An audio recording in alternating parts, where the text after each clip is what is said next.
Hey, what's going on, everybody? I am currently on vacation until July 29th. So what I did was I pre-recorded a bunch of great interviews and fantastic conversation with so many wonderful guests. You will continue to see them posted over the duration of when I am away. So I can't thank you enough for still tuning in. And real quickly, before we dive into it, if you are new to the channel, make sure you hit that subscribe button and that thumbs up button as well. It goes a long way.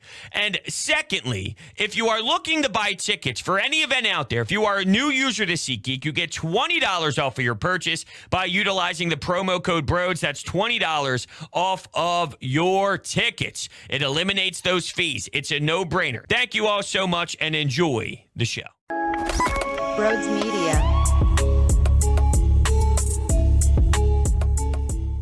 Hello, everybody. Welcome on in. You may be thinking, how are you doing this, Brodes? You're not home. I pre-recorded this as well. I just did the same opening with Farzi, so I'm doing the same thing once again. Hello, everybody. Paul Hudrick, Liberty Ballers, is with me. How are you, Paul? I'm doing great, man. How are you? Fantastic. We are supporting, I want you to show the people here, we're both supporting the man bun. And this is the first time we had man bun power here on the show. So I can't be happier than I am right now. Yeah. No, hey, this is like one of those things that was, for me, born out of the pandemic, but it's keeping it rolling, right? Like it's a great look, man. You know what cracks me up? We started this puppy off. I'm like, yeah, what's going on? Catching up a little bit.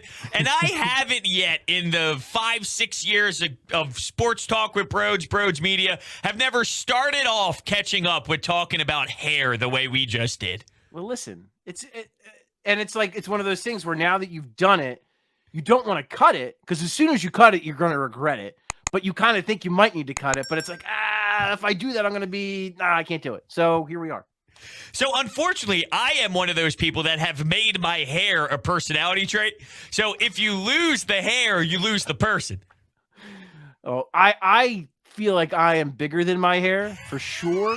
But are you looking down upon me? No, but I'm just saying, I feel like perhaps it adds to the personality maybe, but no, I feel like I am in fact a larger entity than my man bun. I respect that so much. All right, we got some Sixers basketball to talk about. You do a fantastic job over at Liberty Ballers breaking it all down. So there's a lot of different angles. We'll start here with James Harden and the pay cut. Is Michael Rubin doing something? I don't know. Nudge, nudge, wink, wink, right? But just in regards to taking less money, helping out the squad, it was somewhat speculated it would go down that way early on, but what are your thoughts on how the whole contract negotiation thing finished off? I give James Harden credit because he told us all along, I am going to do what was in the best interest of the team, what could make the team better. When we asked him, right after the trade happened and he had his introductory press conference and he was asked about the option, that's what he said then. When they lost Game 6, asked about the option again, he repeated himself. So you have to give him credit that he did that. You turned down a $47 million option. Now, what I think, and people have kind of taken this the wrong way, but I think it's still fair to hit. Yes, he's taking a pay cut, and it helped the Sixers. Without him doing that, you can't get PJ Tucker, you can't get Daniel House. That's just flat out. You can't do it if he doesn't do this.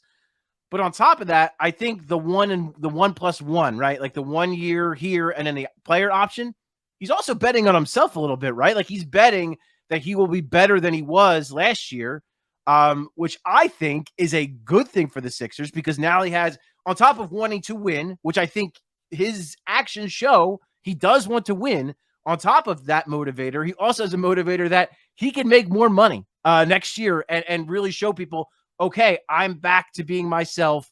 Pony up, show me the money.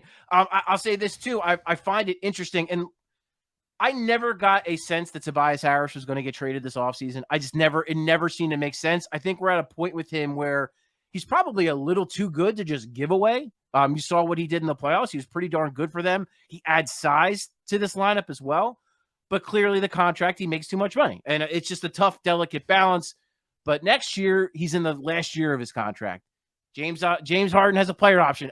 I'm not saying that that's totally intentional, but it feels like there's something there, or maybe they could get themselves a little bit more flexibility, and maybe, that's another reason why James did the 1+1. But yeah, I mean, I think it's a win-win for both sides, because if for whatever reason it goes catastrophically bad, maybe James Harden opts into the option and you can move him or whatever.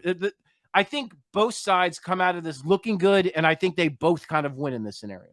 Yeah, I see it the same exact way for sure. And it's funny you bring up Tobias, because one of my questions I do have laid out for you is, are you surprised? And I guess the answer to that is no. And I'm okay with Tobias. Last year, you touched on a lot of things he does provide for this team. And when you look at last year, how many times defensively where we're like, whoa, did you see the way that he did his job on that end of the floor as well? And, when you lose a Ben Simmons and when Maxey is the size that he is, and, obviously different positions and whatnot, but it just shows you the value of when you do have someone like Tobias who can do that aspect on the floor. It goes a long way when you are missing it. We're praising Matisse Thybulle and what his potential is on that floor, and we hold that to such a high power because there's really not that much else there throughout this team other than Joel Embiid and, what he does on that side of the floor. So all around, with Toby, I keep it pretty simple when analyzing this team getting to the second round with Tobias Harris over the last couple of years, but getting stuck.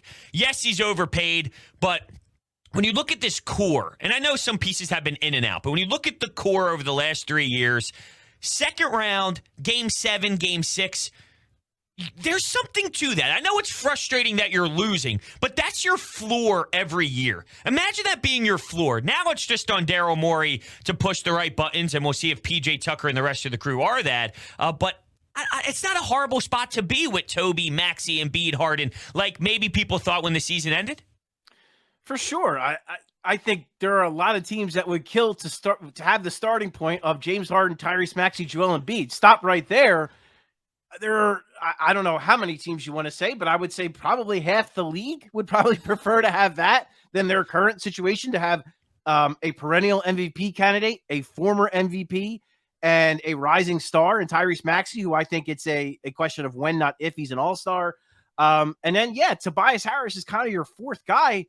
Pretty darn good. Like the thing I keep saying, and you can look at it kind of one of two ways with Maxey and Harris, either flip their salaries and you're probably feeling pretty good, or split them down the middle. Maybe if they're both making around $20 million, that seems more palatable. So I think what gets lost in the Tobias Harris discourse, because he makes so much money, and I get that.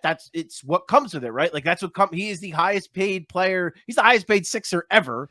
So with that is going to come this extra scrutiny, this extra criticism. And I think he knows that. And he was prepared for that when he signed that contract, but he's still a good basketball player, right? Like he's not a max guy. He's not a guy who should be making near $40 million. No, that flat out, not the full stop, should not be. That's not to say he is not a good basketball player. And that's not to say he can't help your team win. You already talked about the playoffs. Defensively, I didn't know he had that in him. And that's to his credit. That's to his credit that he found that.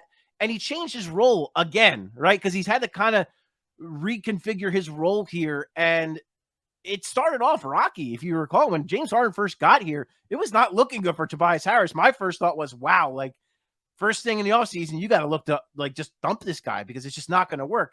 But to Tobias's credit, he made a lot quicker decisions. He was a lot more decisive with the quicker trigger on those pull-up threes, on those catch-and-shoot threes. We already mentioned the defensive end, how much he stepped up on that side of the floor. Like, he is a good basketball player that can help you win games. Throw the money out. It's what's done is done. You can't reverse that contract. This offseason, you couldn't move it. There's 2 years and almost $80 million left. The chances of you moving that contract and getting something in return were slim to none. And this is what the one message I have been told steadfast about the Sixers thinking is this. They do not want to dump players. That is not what they want to do. They didn't want to dump Tobias Harris. They didn't want to dump Matisse Thybulle. If they're going to trade these guys, they want something in return.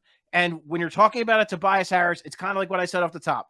He's a little too good to give away, and he just makes that contract, just makes it so he doesn't have the trade value to move him and get something in return. So that's kind of where they are with Tobias Harris. You could say stuck, but like I think that's a little unfair because I still think he is a pretty darn good basketball player. No, you're absolutely right. I mean, technically, okay, you're stuck with this, but you're stuck with someone who is an above-average NBA player who last year had a really strong playoff. So how about P.J. Tucker? So we know his age, 37, 3-year deal.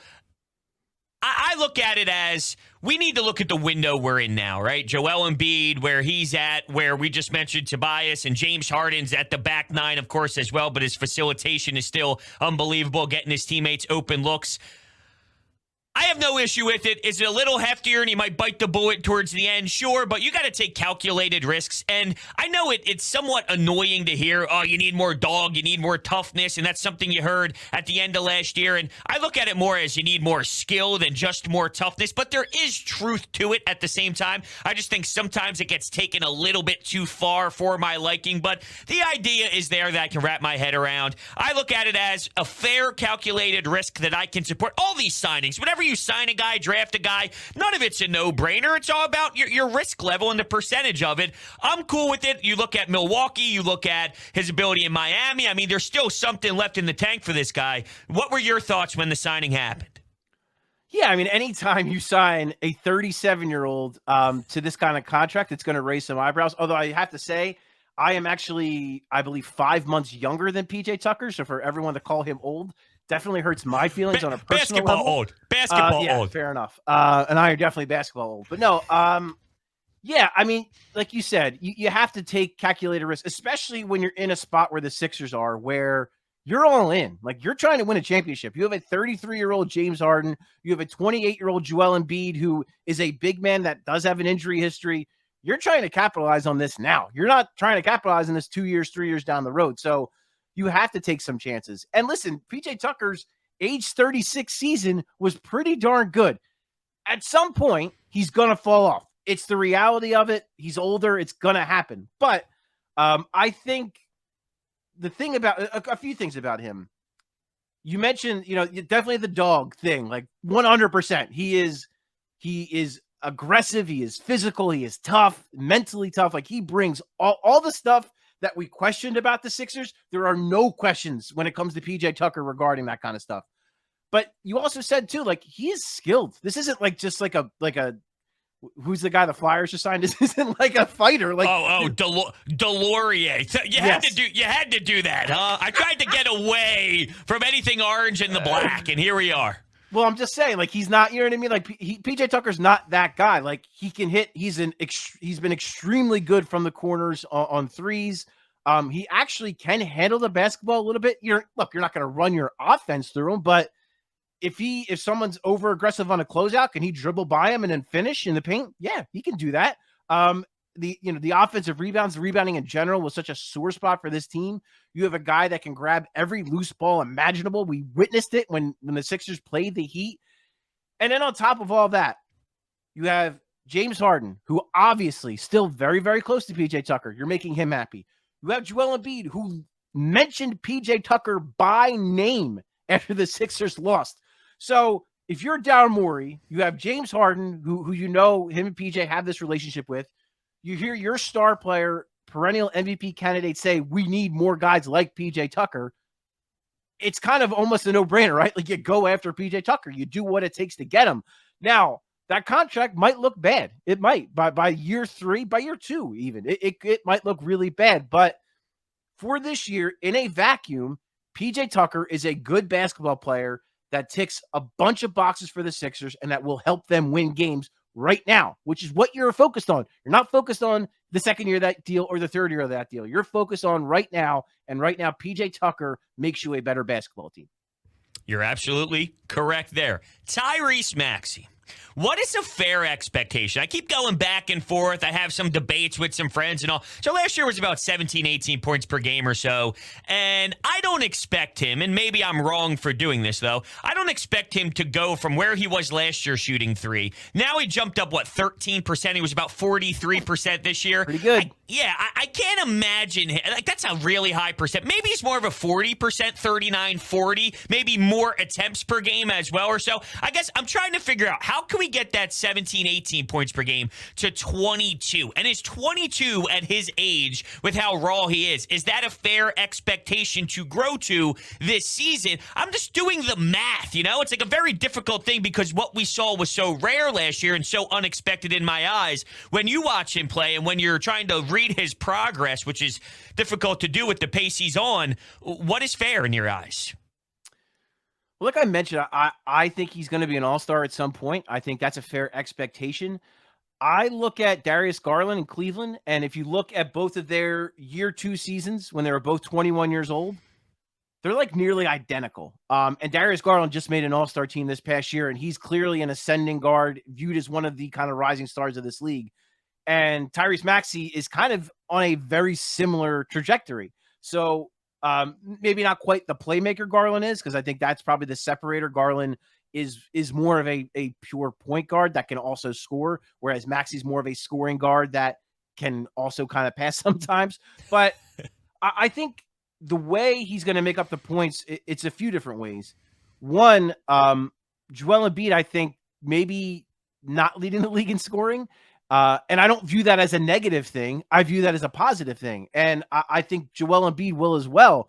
If Joel Embiid averages more like 27 points and those 3 points or whatever come off at the cost of Tyrese Maxey scoring more, that's probably a win for the Sixers, right? Because it makes their offense more varied. It makes them more difficult to defend.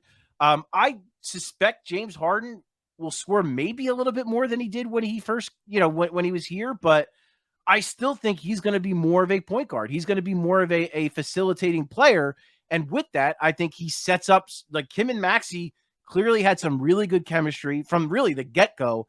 And I expect that to continue and get better. And with Maxey too, there are a lot of times, and Doc Rivers talked about this all the time, where the biggest thing for his ascension is to know when he has to do things, like to know when it's his time to score, know when it's his time to take over a game.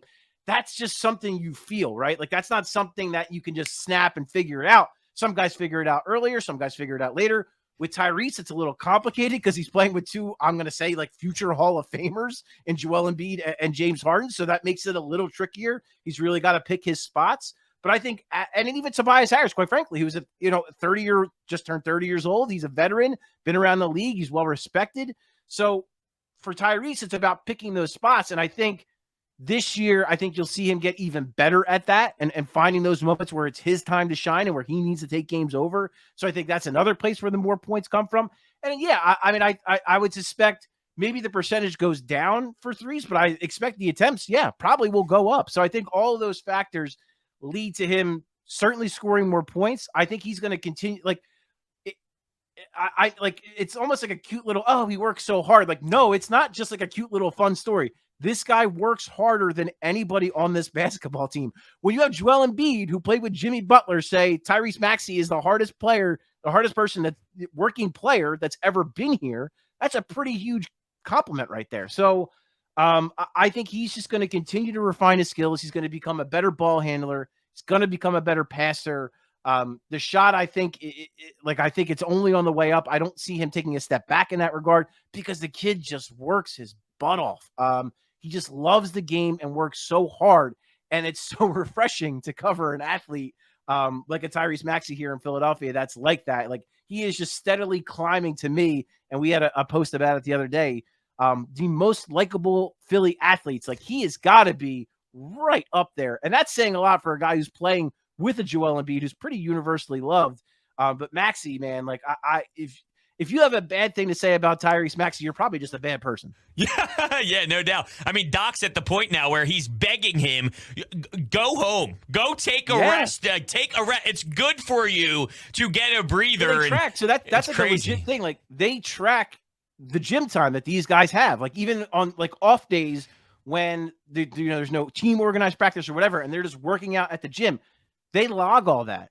And Doc said, like, he is by far, he has the most. He spends the most time in the gym. And we have to tell him to go home. And I love that story, too, that after they lost game 6, Tyrese Maxey called Doc Rivers like 1 a.m. to just talk. And because he was just so devastated by it. And I think having that kind of guy, like when it's like he just has all of the ingredients to be a really good player in this league for a long time. And I almost don't want to put a cap on him. I don't want to say That's how a good good point. because I think the sky is sort of the limit.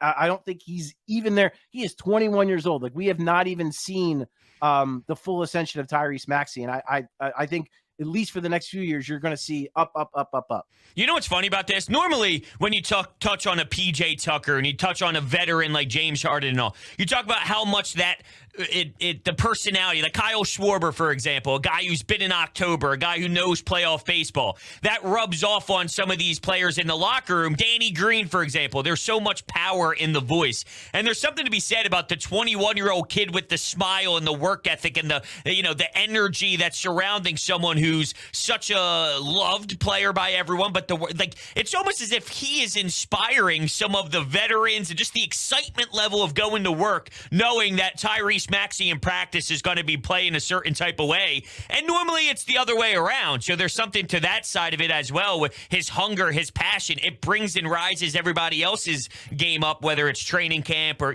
just it rubs off on the entire roster. And I wanted to get to...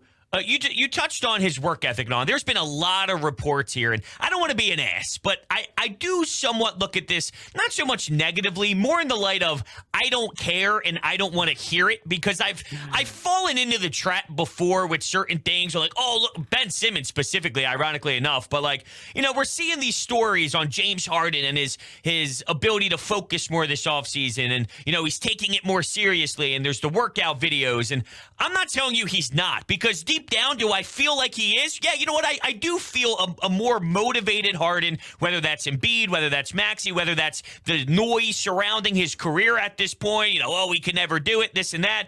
But I just don't care. It's show me. I see reports, and we all know D. Gunn is one of the best to ever do it, right? D. Gunn the other day says something about Jalen Hurts, and everyone goes off on it. My opinion is, so let's say, hypothetically, he did have a bad practice in July. Who cares? I don't want to hear it, because all that matters is when the football season begins. And all that matters with Harden is when the ball tips off. So are you all in on the Harden hype, or are you more with an approach like me? Yeah, I guess I'm somewhere in the middle there, because I tend to think that he was never 100% when he got here, that he wasn't 100% in the playoffs. And I think he knew that. He felt that he couldn't, because you saw in spurts how good he looked at times. I agree with you there. I think it's because he knew he only could rev it up for so long before he couldn't do it anymore. And so I do look at, and I think there is this too. He's a proud guy, right? This is a guy who's won an MVP in this league. He is a proud player. So for him to go out the way he did, I would imagine it didn't sit well with him. And he's not like this guy to me. Like there are some players who clearly read everything, who know everything, who know everybody. I don't view Harden as one of those guys. He seems like one of those dudes who just I'm just going to go in the gym and put up shots. I really don't care to know what anyone else thinks of me. But at the same time, some of that has to be filtering in, right? Hey, you weren't as good. And then again, having to take this pay cut and having to not make as much money.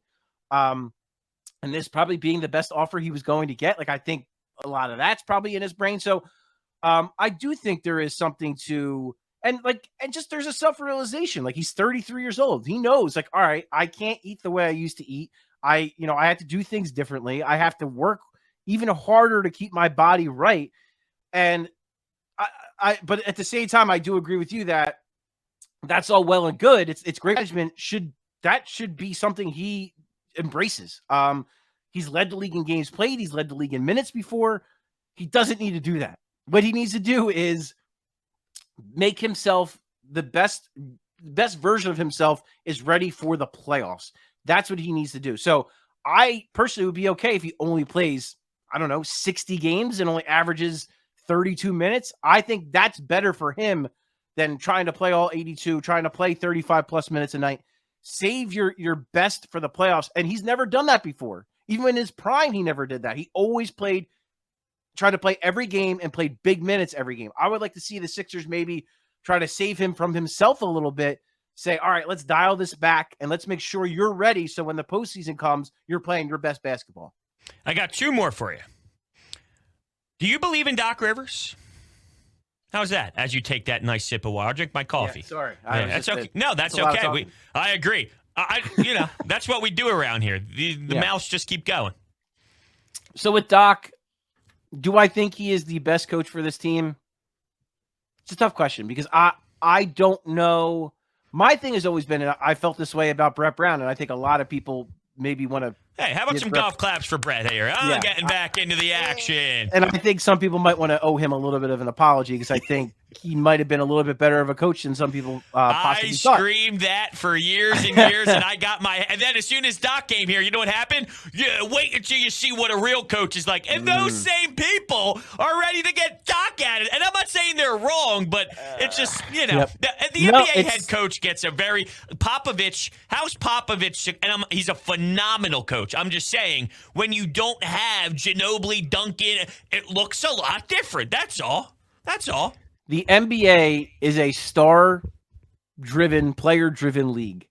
With respect to coaches like Pop Rivers. Good old Pop Rivers, huh? Greg Popovich, who is, arguably the greatest coach in NBA history. And it's taking away from a guy like Eric Spoelstra, who I think is a fine coach and maybe one of the better ones. Or a Nick Nurse. But like you said, when you don't have LeBron James, Chris Bosh, and Dwayne Wade, all of a sudden it's a little harder for Eric Spoelstra. When you don't have Kawhi Leonard in Toronto, all of a sudden it's a little harder for Nick Nurse. I mean, it's a star-driven league. That's the reality. So are there things I think Doc Rivers can do better? Yes, 100%. I think he tends to lean on veterans too much. We've seen that countless, again and again. I give him credit because he went to Paul Reed as his backup 5 in the playoffs. Still played DeAndre Jordan for whatever reason. Yeah, real quick on that. I don't think, when you analyze that series, I don't come away with Doc Rivers lost you the series. And that's what I look at for a head. Right. How many do head coaches steal you series, or is it the player that Joel Embiid robs them by hitting a game winner in overtime by hitting a 3? You know what I mean? Very rarely 100%. Do the coaches steal you a 7-game series. It comes down to the players doing that, but they can lose you a series. And I don't think Doc lost you that 7-game series. Yeah, and I think when you look at the context, coaching in the league, Mike Budenholzer was, Kyrie Irving and James Harden being healthy away from being fired by the Bucks, right? If they lose the Eastern Conference Finals, he's probably getting fired. He probably doesn't have a job anymore. Instead, they beat the Nets. They go on to beat the Hawks, and they win the finals. That changes everything. And when I look at Doc, I agree with you. I don't pin the Miami loss on him. I think it's Joel Embiid's injury plus injuries plus the play of the players. I think that's the bigger thing than the coaching. And then even if I look at the Atlanta series, same thing. It's if Ben Simmons hits 60% of his free throws, they're in the Eastern Conference Finals, and the talk is completely different. So I just think. Excuse me. Sorry. That's okay. That's all right. It's a podcast, baby. We could do whatever we want here. We could do whatever we want. I'm on vacation. Paul, right now, when people are watching this, my feet are up, baby. I'm in Greece. I got I got margarita, whatever. I don't know what I'm drinking, but I'm drinking something. So that cough don't mean a damn thing. Let me get the. Yeah, that's fine. Take your time. I asked you for 15 minutes. We're already rolling at 28. So at this point, we're just living life, baby. All right. Well. Yeah, and I wouldn't pin the Hawks loss on Doc Rivers either. I look at if Ben Simmons shoots 60% from the free throw line, they're in the Eastern Conference Finals, and the outlook on Doc Rivers looks a lot different. Probably looks a lot different on Ben Simmons too, but that's a whole other thing. But there are things I think Doc Rivers can do differently. I think he can adapt his mindset a little bit. I would like to see some PJ Tucker small ball 5 lineups, which Miami had a lot of success with. Will Doc do that? I'm not sure. I think it was smart of Daryl Morey to not sign a veteran backup center, roll with Paul Reed, roll with Charles Bassey, and Tucker mixed in. That's the better approach to me. So, I am curious what will. So this year, I'll put it this way: there are no more excuses for Doc Rivers this year, right? You fortified your depth. You have DeAnthony Melton. You have Daniel House coming off the bench. And in addition to your starters, you added PJ Tucker. You basically swapped out PJ Tucker for Danny Green. And when you look at the offseason as a whole, you lost Danny Green, Paul Millsap, and DeAndre Jordan, and you got PJ Tucker, DeAnthony Melton, and Daniel House. Pretty good upgrades right there. So barring health, like that's the big thing. If they're healthy, I would say there is no excuse for Doc Rivers this year if they flame out again. But up to this point, I would tend to agree with you. I don't think coaching has been the reason they've lost the last 2 years, and I don't necessarily think coaching was the reason they lost when Brett Brown was here either. So could they do better than Doc Rivers? Maybe. I don't think he's like the greatest coach in the league. There might be someone who can lead this team and be better. I say guy, but maybe gal. Maybe you bring Dawn Staley in here and she turns this damn thing around. I don't know. But I'll say that I think the bigger onus is on the players. It's more on where is James Harden's health? Can Joel Embiid stay healthy through a playoff run? And can Tyrese Maxey keep ascending? Those are the bigger questions to me than coaching. All right, we'll end on a fun note. You know I like barroom conversation. We're a couple Miller Lights deep. And go back to when the whole KD drama that we knew wasn't really going to happen was here. For some reason, and I know we just spent maybe 20 minutes praising the kid, but there was the good old Twitter debates of, would you trade Maxey in the deal for Kevin Durant? Look, I mean, this is the most obvious thing in the world. I'm driving Tyrese Maxey to the airport instantly. I'd imagine you're saying the same thing, right? In a very hypothetical, fun barroom way. It's a no-brainer lock that never holds you back from landing a player like Kevin Durant.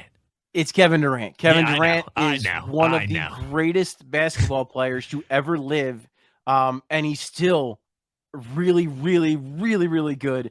And if you compare Kevin Durant with Joel Embiid, I don't even care who the hell the rest of the team is. You put Joel Embiid and Kevin Durant on a team together, I will take my chances with that team any day of the week. So agreed. Tyrese Maxey, great.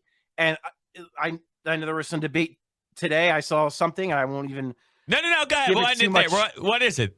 I'm not going to. No, I don't want to. I'll just say this. Okay. The number of players I would trade Tyrese Maxey for is probably in the like 15-ish range, and that's it. When you're factoring in contract, when you're factoring in age, and personality too is important, and work ethic, like those things matter too. He's a winner. Like factoring in all those things, 15-ish, maybe 20, depending on the fit of that player, I would take in a Tyrese Maxey trade. Okay, interesting. That list might be longer than mine, but that's for another day. Paul, phenomenal job. Thank you for staying extra. Also, where can they find your work? Even though I'm going to have all the information down below in the description anyway. Twitter handles, Liberty Ballers, all that good stuff. Where's it all at? Yeah, so libertyballers.com, simple enough. And then Twitter, my name, @Paul Hudrick, and that's it. You'll find everything, our podcasts, our written content. You know, we have a lot of great stuff. I have assembled a pretty darn good cast. I pat myself on the back, but it's them who are really doing the tremendous work. We just brought on Brian Toporek, who is as good with cap stuff as anyone I know. So I'm very excited about him. We got some more exciting things coming up this offseason that I'm so stoked about, and really hoping I can make some announcements in the coming weeks. Beautiful. All good stuff. Paul, thank you so much. Everyone listening, thank you, and I will see you on the next one.